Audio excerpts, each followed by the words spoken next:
Shalom saudara-saudara yang dikasihi oleh Tuhan. Kasih karunia Tuhan, itulah yang menjadi sumber sukacita daripada manusia atau orang percaya. Saudara tidak heran, kata asli di dalam bahasa Yunani kasih karunia berkaitan erat dengan sukacita itu. Saudara, semua sukacita karena kasih karunia itu terjadi karena kasih karunia Allah tidak tergantung kepada kekuatan kita, tidak tergantung kepada hikmat kita, tidak tergantung kepada posisi kita, dan tidak tergantung kepada situasi dan kondisi kita.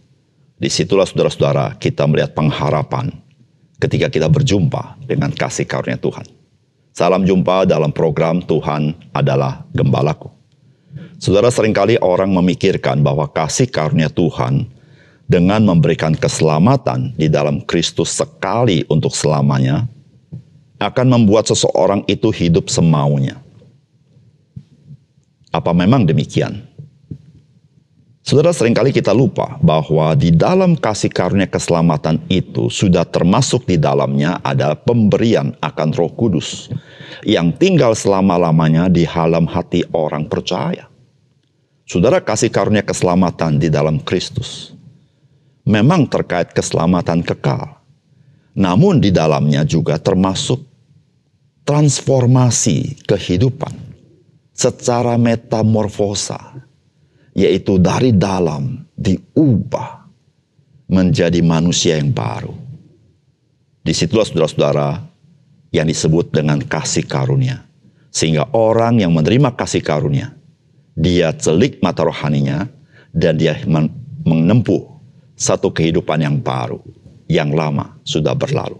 Dan saudara, disitulah saudara, mengapa kasih karunia Tuhan itu mengatasi hukum. Di mana hukum tidak sanggup berbuat, tapi kasih karunia Allah penuh dengan kuasa dan sanggup mengubahkan. Saudara, mari kita membaca Lukas pasal 1 ayat 46 sampai 56. Lalu kata Maria, "Jiwaku memuliakan Tuhan dan hatiku bergembira karena Allah juru selamatku. Sebab ia telah memperhatikan kerendahan hambanya.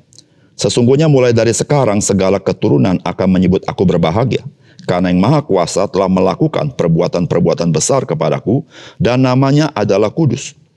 Dan rahmatnya turun-temurun atas orang yang takut akan dia. Ia memperlihatkan kuasanya dengan perbuatan tangannya dan mencerai-beraikan orang-orang yang congkak hatinya. Ia menurunkan orang-orang yang berkuasa dari tahtanya dan meninggikan orang-orang yang rendah. Ia melimpahkan segala yang baik kepada orang yang lapar dan menyuruh orang yang kaya pergi dengan tangan hampa.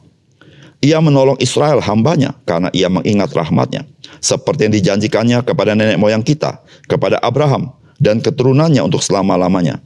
Dan Maria tinggal kira-kira 3 bulan lamanya bersama dengan Elisabet, lalu pulang kembali ke rumahnya." Saudara yang dikasihi oleh Tuhan, bacaan firman Tuhan hari ini adalah pujian yang dinaikkan oleh Maria yang seringkali kita mengenal sebagai Magnificat. Saudara, ada berbagai cara orang memandang Maria yang dipakai Tuhan menjadi ibu dari Mesias. Tetapi saudara, dari pujian ini kita mendapatkan bagaimanakah Maria memandang dirinya dan bagaimana ia mengenal Tuhan. Saudara, bagaimanapun kita memandang Maria, maka lebih tepat jikalau kita memahami bagaimana Maria memandang dirinya. Saudara, apakah pesan firman Tuhan bagi kita? Saudara, yang pertama, saudara, kasih karunia Tuhan menyadarkan kita akan keberadaan kita di hadapannya. Saudara, firman Tuhan berkata begini, "Lalu kata Maria, jiwaku memuliakan Tuhan dan hatiku bergembira karena Allah juru selamatku. Sebab ia telah memperhatikan kerendahan hambanya, sesungguhnya mulai dari sekarang segala keturunan akan menyebut aku berbahagia. Karena yang Maha Kuasa telah melakukan perbuatan-perbuatan besar kepadaku dan namanya adalah kudus." Saudara, apa yang terjadi dengan Maria?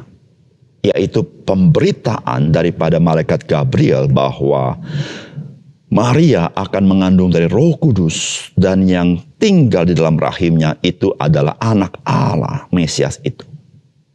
Saudara, berita ini adalah berita sepenuhnya kasih karunia.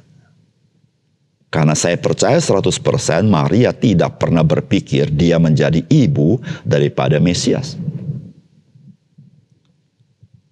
Ada sekian banyak perawan, tetapi Tuhan memilih dia. Saudara, Maria berjumpa dengan kasih karunia Tuhan yang begitu indah dan megah. Saudara, apa yang terjadi? Saudara, yang terjadi adalah Maria sungguh-sungguh menyadari keberadaan dirinya. Dia mengatakan bahwa Tuhan telah memperhatikan kerendahan hambanya. Saudara yang dikasihi Tuhan, manusia seringkali merasa dirinya begitu besar sampai dia berjumpa akan kasih karunia Tuhan, sehingga dia tahu sesungguhnya dia tidak terlalu besar, bahkan dia begitu kecil. Saudara yang kasih dalam Tuhan, ketika seseorang mengenal kasih karunia Tuhan, barulah dia tahu menempatkan dirinya di hadapan Tuhan dan di hadapan manusia. Saudara, manusia di tengah dunia ini selalu berkompetisi.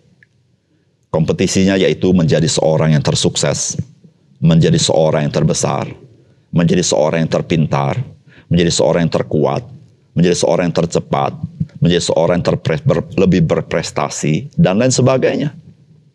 Saudara, dari semuanya itu, ketika dia mencapainya, dia merasa diri di atas rata-rata, dan dia merasa besar bagi dirinya. Karena dia mengetahui apa yang dia lakukan, semua itu karena kekuatan dia. Kapankah manusia mulai menyadari siapa dirinya? Ketika dia baru mengenal kasih karunia Tuhan itu. Bahwa dia tidak bisa berbuat apa-apa tanpa kasih karunia itu. Saudara yang dikasihi oleh Tuhan, mengenal kasih karunia Tuhan membuat kita hidup sebagaimana seharusnya kita hidup. Mengenal kasih karunia Tuhan membuat kita mengenal diri kita sebagaimana diri kita, sebagaimana Tuhan melihat kita. Saudara, kasih karunia Tuhan mencelikkan mata rohani kita, mengenal siapakah Tuhan dan mengenal siapa diri kita. Saudara, tanpa kita mengenal kasih karunia Tuhan di dalam Yesus Kristus, saudara, kita tidak pernah bisa mengenal diri kita. Kita selalu menyangkali akan keberadaan diri kita yang sudah berdosa dan bobrok dan tidak dapat menyelamatkan diri kita sendiri. Saudara, kita selalu membanggakan kebaikan kita. Kita selalu membanggakan ibadah kita. Kita selalu membanggakan religiusitas kita. Kita selalu membanggakan kebenaran kita.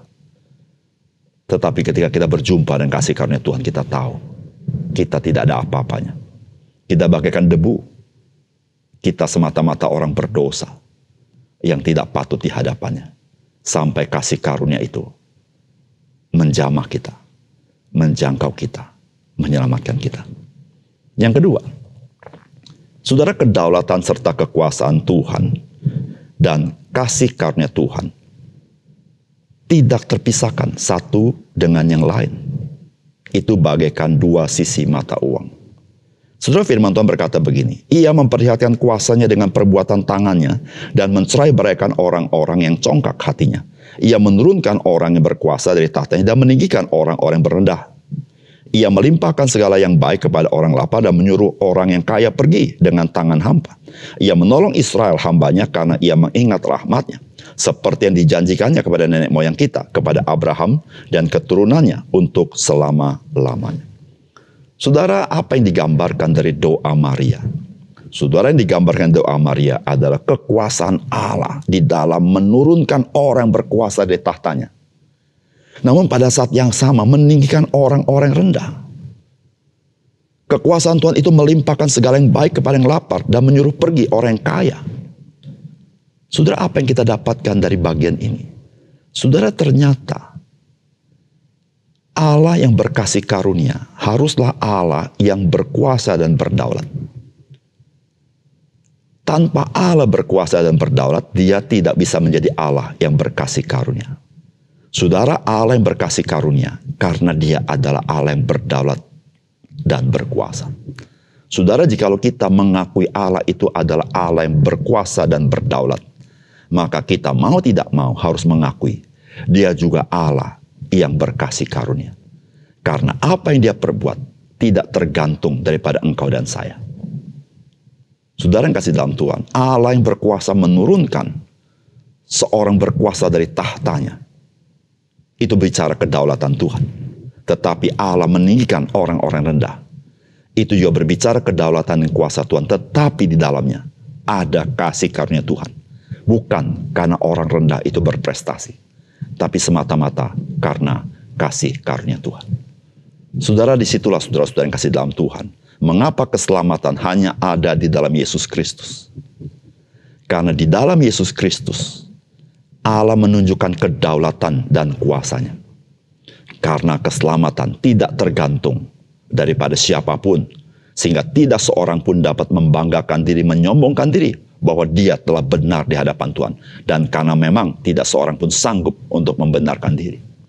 Tetapi pada saat yang sama, Yesus Kristus bukan menyatakan hanya kedaulatan kuasa Tuhan, tetapi menyatakan kasih karunia Tuhan kepada kita. Yaitu pemberian tanpa syarat.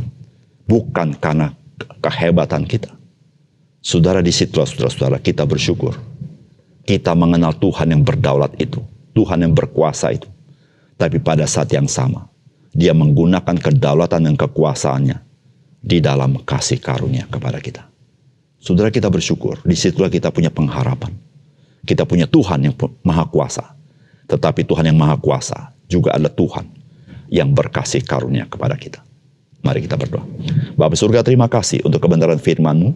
Biarlah Tuhan meteraikan firman-Mu dalam hati kami, sehingga kami memahami firman-Mu, dan kami mengenal Engkau, sehingga kami hidup berpaut kepadamu, dan kami berharap kepadamu.